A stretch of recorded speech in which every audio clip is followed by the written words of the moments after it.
It was a sunny Saturday, the kind of day that feels perfect for a family outing. Elijah and I decided to take our baby Charlie to the mall. The smell of freshly brewed coffee from the cafe near the entrance welcomed us as we strolled in, Charlie gurgling happily in his stroller. He was only a few months old, a precious bundle that had completed our lives in ways we never imagined possible. "Do you think Charlie will like this?" I asked Elijah, holding up a tiny blue onesie with a cheerful elephant on the front. "He'll love it," Elijah said, grinning. "But I think it's more about what you like, isn't it?" I laughed. "Guilty as charged. Let's just take a quick look around the store. I promise I won't take long." Elijah nodded. "I'll stay here with Charlie." "Take your time." I left Elijah near the central fountain, a peaceful spot where the sound of water splashing created a soothing backdrop. As I walked into the store, I glanced back to see Elijah making funny faces at Charlie, who was jiggling with delight. It warmed my heart to see them together, so full of love and happiness. Inside the store, I lost myself in the sea of adorable baby clothes. I picked out a few outfits, imagining how cute Charlie would look in them. After a few minutes, I decided I had enough and headed back, eager to show Elijah my finds. As I approached the fountain, my smile faded. Elijah was talking animatedly to an old friend, someone I vaguely recognized from college. He waved his hands as he spoke, laughter ringing out. But something was wrong. The stroller was empty. "Elijah," I called, my voice tinged with panic. "Where's Charlie?" Elijah turned to me, his face paling. He looked down at the empty stroller, confusion quickly giving way to horror. "Oh my God, Charlotte." We both began frantically searching the area. Elijah's friend, realizing the gravity of the situation, joined in. We called out Charlie's name, even though we knew he couldn't respond. People around us started to notice, their curious stares turning to concern. "Security. We need to alert security," I shouted, my voice breaking. Elijah ran towards the nearest mall employee, explaining the situation in a rush of words. Within minutes, the mall security team was mobilized. They took down every detail we could provide. Charlie's description, the stroller, the clothes he was wearing. I felt like I was living in a nightmare. My heart pounded in my chest as we scoured every floor of the mall, checking every store, every bathroom, every corner. Hours passed, but it felt like an eternity. Elijah and I clung to each other, our fear and desperation growing with each passing minute. "It's all my fault," Elijah muttered, his voice choked with emotion. "I should never have taken my eyes off him." "No, Elijah," I said, trying to hold back my tears. "It's not your fault. We'll find him. We have to." The police arrived, their presence bringing a sliver of hope.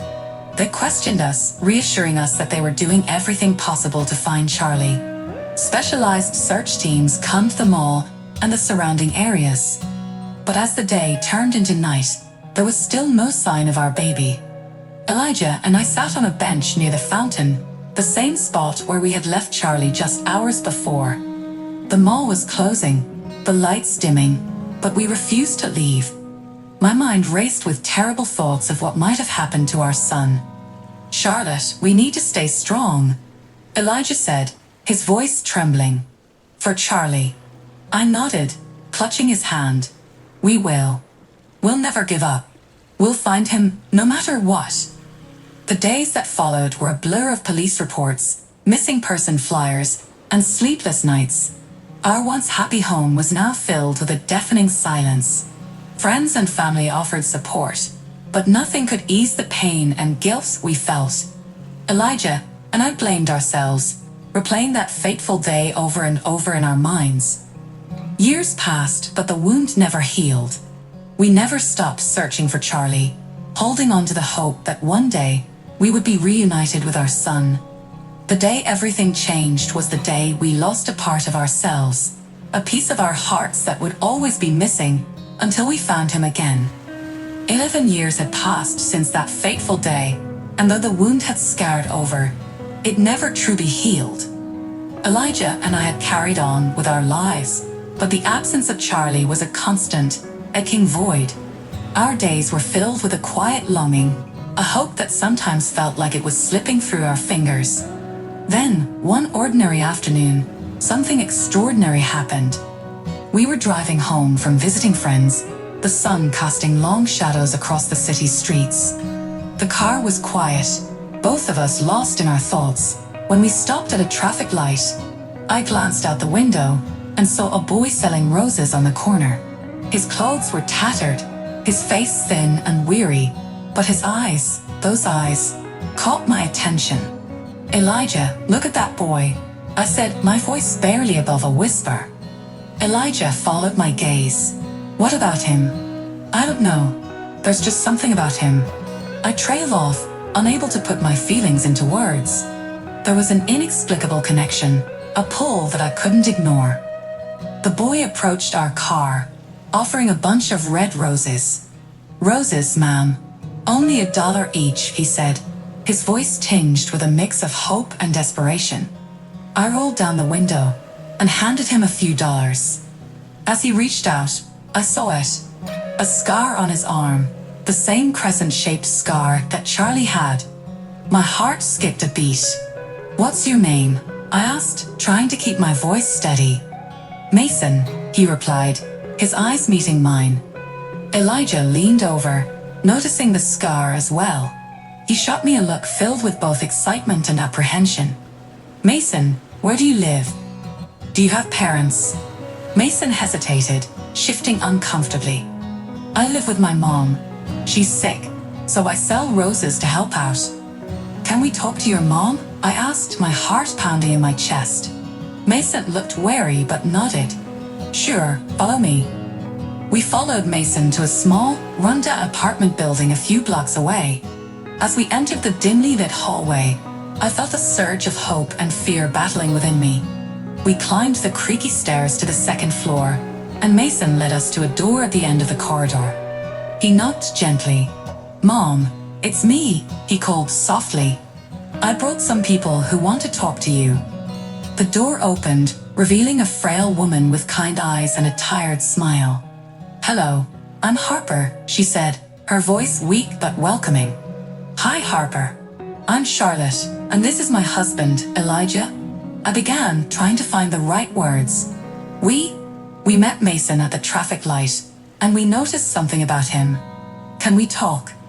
Harper nodded and stepped aside, inviting us in. The apartment was small and sparsely furnished, but it was clean and felt like a home. We sat down in the modest living room, and Mason sat beside his mother, watching us with curious eyes. "Harper, we couldn't help but notice Mason's scar," Elijah said gently. "Our son, Charlie, had a similar scar. He was kidnapped when he was a baby, and we've been searching for him ever since." Harper's eyes widened with shock and compassion. "I found Mason when he was just a baby. It was a cold, rainy night, and he was wrapped in a blanket, abandoned in an alley. I tried to find his parents, but there were no clues. So I took him in and raised him as my own." Tears welled up in my eyes as I listened to Harper's story. I reached out and took Mason's hand. "Mason, do you know anything about where you came from? Anything at all?" Mason shook his head, looking down at the floor. "No, I've always just been with Mom." Elijah and I exchanged a look, the hope in our hearts growing stronger. "Harper, would you be willing to do a DNA test to see if Mason is our Charlie?" Elijah asked, his voice filled with emotion. Harper looked at Mason, then back at us. "If it will help you find out the truth, then yes, of course." The following days were a whirlwind of arrangements and anxious waiting. The DNA test was conducted, and we found ourselves holding our breath, waiting for the results that could change everything. As we sat in the doctor's office, the air thick with anticipation, I squeezed Elijah's hand. "No matter what happens, we're grateful to you, Harper, for everything you've done for Mason." Harper smiled, her eyes glistening with tears. "I just want what's best for him. Whatever the outcome, Mason is a wonderful boy, and he deserves all the love in the world." The doctor entered, holding an envelope. He looked at us, his expression unreadable. "The results are in," he said, and my heart pounded in my chest as I braced myself for the news that would forever alter the course of our lives.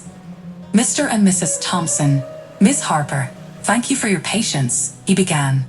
"The results of the DNA test are conclusive." I held my breath, gripping Elijah's hand tightly. The doctor took a deep breath and continued, "Mason is indeed your biological son, Charlie." A wave of relief, joy, and overwhelming emotion crashed over me. I turned to Elijah, tears streaming down my face. "We found him, Elijah. We found our Charlie."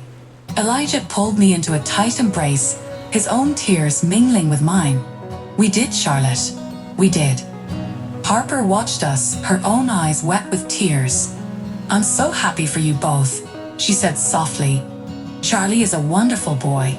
He deserves to know where he comes from." We turned to Mason, who had been sitting quietly, trying to process everything. I knelt down beside him, gently taking his hands in mine. "Mason, you are our son, Charlie. We've been looking for you for so long. We love you so much." Mason's eyes were wide with confusion and a hint of fear. "I don't understand. I've always been with Mom. I mean Harper. She's my family." Harper moved closer, placing a reassuring hand on his shoulder. "Mason, these people are your biological parents. It doesn't change how much I love you or how much you mean to me. You have two families now, who both love you very much." Elijah knelt down beside me, his voice gentle. "Mason, we don't want to take you away from Harper. We want to be part of your life and give you all the love and support you deserve." Mason looked between us, his young mind struggling to comprehend the magnitude of what was happening. "So, I have two moms and two dads." I smiled through my tears. "Yes, you do. And we all love you very, very much." In the days that followed, we spent a lot of time together, trying to bridge the gap of the lost years. We visited Harper's modest apartment frequently, sharing meals and stories and slowly building a bond with Mason. It was during these visits that we started to piece together the events that led to Charlie's disappearance and eventual life as Mason. One evening, as we sat in Harper's living room, the conversation turned to the day Harper found Mason. It was a cold, rainy night. Harper began, her voice filled with emotion. "I was coming home from work, exhausted after a long shift. I heard a faint cry coming from an alley near my apartment.